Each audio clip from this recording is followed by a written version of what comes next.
Hello and welcome to another edition of Snippets with me, Dede Adanki, bringing you some of the trending stories on the internet today.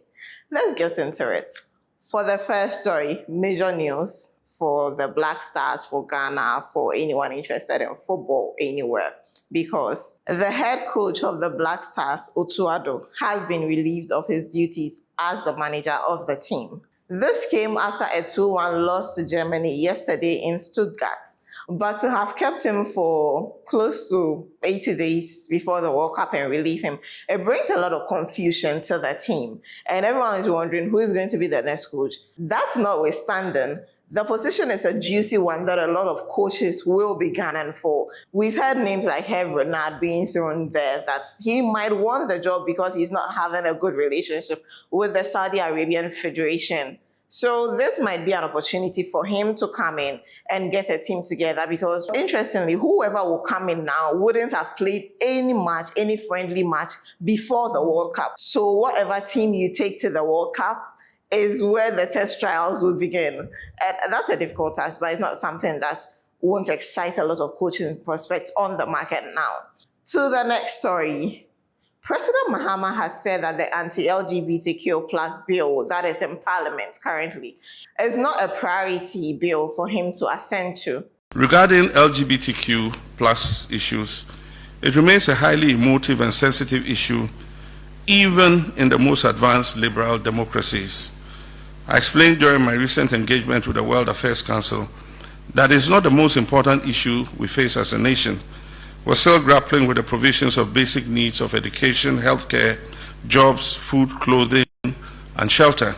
This comes as a shock to many Ghanaians because a lot of key appointees in his government used this bill as a major campaign point during the elections. So people were expecting this bill to be one of the first few ones that will be accented to by the president. And to hear this come from the president at this time, when the bill is in its crucial stages in Parliament, might be a bit disappointing to those who voted for him based on this fact and the fact that they had so much faith in him that he was going to assent to the bill. How do you feel about it? Do you feel disappointed? Do you think he should take his time as he said it? Because remember, he stood on the world stage to say that they should respect the Ghanaian traditional laws. So he's not saying he won't sign it. He's just saying it's not priority on his list of bills to sign.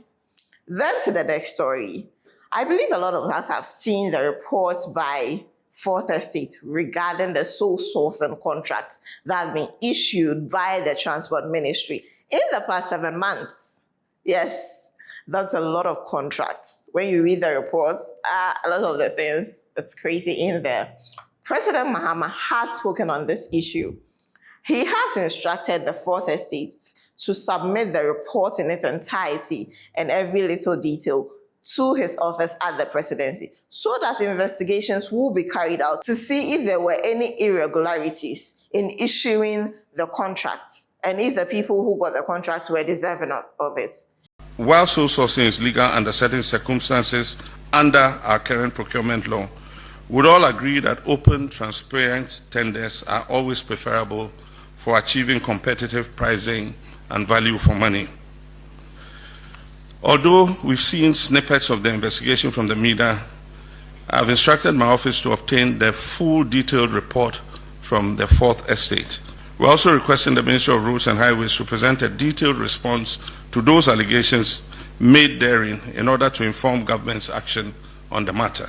He's also instructed the Ministry of Roads and Highways to respond to this report and allegations being meted out by the Fourth Estate, and give clarifications as to why this was so and the reasoning behind issuing out these contracts as a sole sourcing contract as compared to open tender, where everybody stands an equal chance at getting these contracts. I believe all of us want answers to that. So, Mr. Minister, Mr. Minister, Mr. Minister, please respond to this, because we can't wait to hear what you have to say. Still staying on the Ministry of Roads and Highways, today the minister and the project manager of the Accra-Tema Motorway Expansion Project were on site to give the media and the public an overview of the progress of the project and whether we are still within the expected completion date.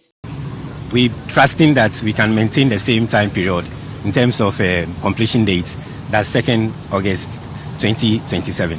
So if it's August 2027, that works perfectly into the president's timeline. So we just encourage you to support them, whatever it is.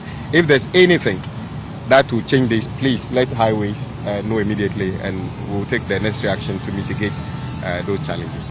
The project manager confirmed that although barring some circumstances beyond their control, they are still estimating the project to be completed within the estimated period, which is 2nd of August 2027, next year, which is not a long time when you factor in the amount of work that still needs to be done on that road to make it pliable for road users. It looks to be a very short period, but if they are saying that's the time frame they are going to work with, who are we to complain? The minister also assured the public that all debts have been cleared and that there were no outstanding debts on that project. And so we see no reason why, if your money has been paid, you wouldn't go ahead and work. We just want to see accelerated progress on that project. And we just want our motorway back, because now it takes over 30 minutes to just cross the motorway, and longer. 30 minutes is me being generous, and longer just to cross the motorway. So we can't wait for this motorway to be complete, because it makes journeying through the Volta region and further areas easier. Yes, this brings us to the end of today's edition. Yes, I'm sure I gave you too much. I can't wait to bring you more next time. Stick and stay with me for another episode of Snippet with me, Addo. Like, subscribe, share, and come back for more. Thank you.